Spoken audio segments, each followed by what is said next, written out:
this is where it all began 20 years ago. I first played here at an engagement party in the early 80s, and this was a fitness centre, a gymnasium, and I always thought it was a great venue because you could have it late till like 5 in the morning, which was rather unheard of at the time. Legally? Yeah, and it had a bar, so I always knew that I was going to come back here and play, and it really happened with house music. As soon as I came back from Ibiza, I came straight down here and I asked the owners who I knew from my previous parties that I played here, can I come in here and hire space? And they said yes immediately, and the club was born. That was it. It was as simple as that. So it all happened very quickly, and this street is very meaningful and it's an integral part of my DJ career. It's really where I became a DJ. In this room here, this was my paradise garage, you know, this was my warehouse, my Frankie Knuckles. Yeah. You know, there were people who used to make a pilgrimage to this place for the music and the energy and the vibe of this place. The queues go right away back down there to Southwark Street some nights.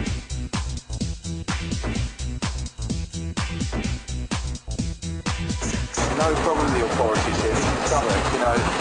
20 years ago, this was absolutely dead at night. Now this whole South Bank has been totally transformed. You know, restaurants, cafes, loft apartments. There was nothing here. There was just like an industrial area, office space, and a very friendly police station. And they left us alone. You know, with smoke billowing out the place, they used to come down, they'd walk in and say, yeah, everything's fine, you know, and that would be it. So there was never any problems with the police. Even when we had a queue right down the street, the police used to come along and say, please, you know, be aware of public safety, keep the queue in order, and that was it. They were all very friendly, and you know, the night really went very smooth.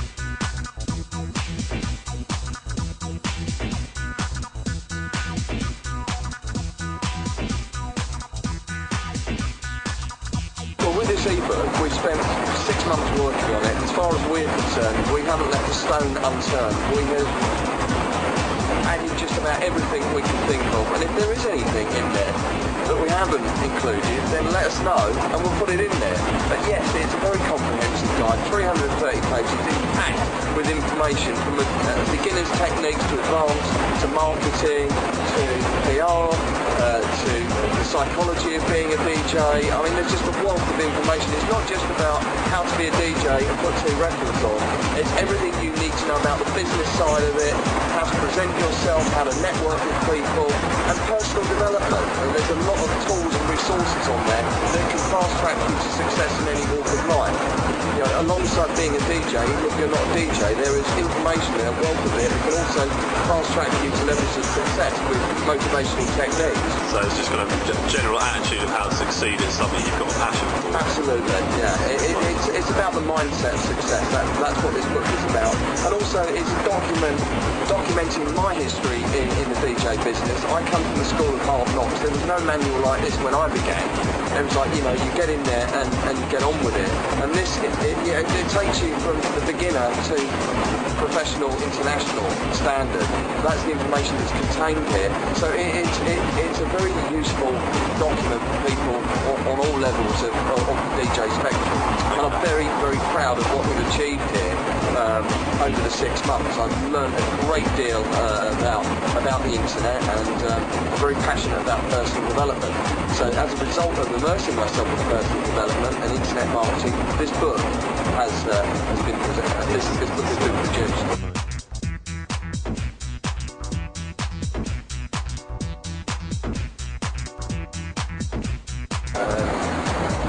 No, I didn't have anyone teaching me. I really learned to mix through listening to people's mixtapes like Tony Humphries, and I was very inspired by Alfredo in Amnesia. And also Free-Acid House, I was very inspired by Froggy, he was a legendary master mixer. He was one of the first DJs to introduce master mixing to the UK through pirate radio, and he was a phenomenal DJ. God bless his soul. So that's really where I learned to mix. I didn't have a manual as such, and it was really just trial and error and experience, really.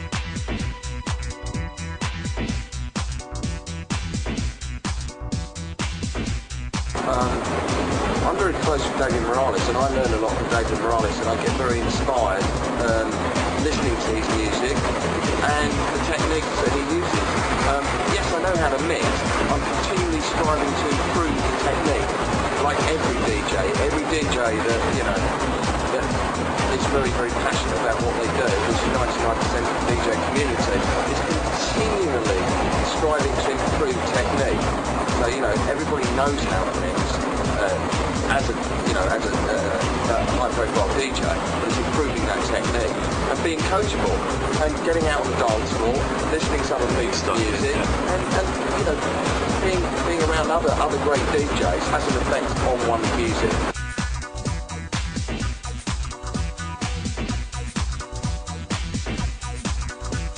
It's always been difficult to make it as a DJ, and I would say that now, okay, you know, it's a larger pond with more fish in it. The thing is, there's so many more opportunities as a result of what we've done over the last 20 years. 20 years ago, there was just a handful of people in London that were DJs, and the doors were not open to anyone really.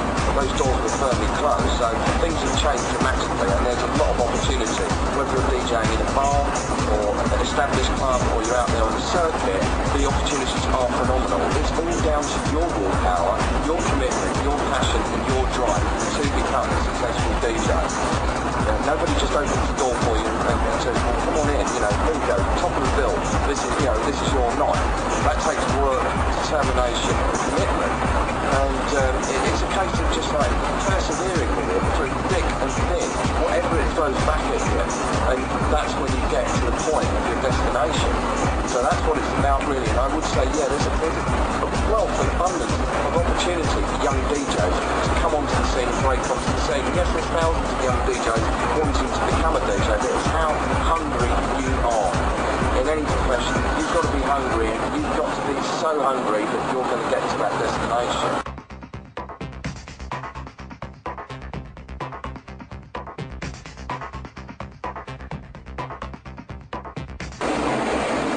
I don't regret anything. In terms of change, you can't change the past, but you can act upon the past and shape your future in the present. And one of the things I look at is the fact that I wasn't involved enough in the business side of it in the 90s. I had a great party, I had a great time, and you know, I really don't regret any of that. But I wasn't involved in the business side of it enough. So that's something I've changed in recent years. And it's a case of actually recognising that and implementing changes to one's path and one's life path. So I never have any regrets about what I've done. Definitely not. It's just how you can do things better and improving on it. And that's what I'm doing.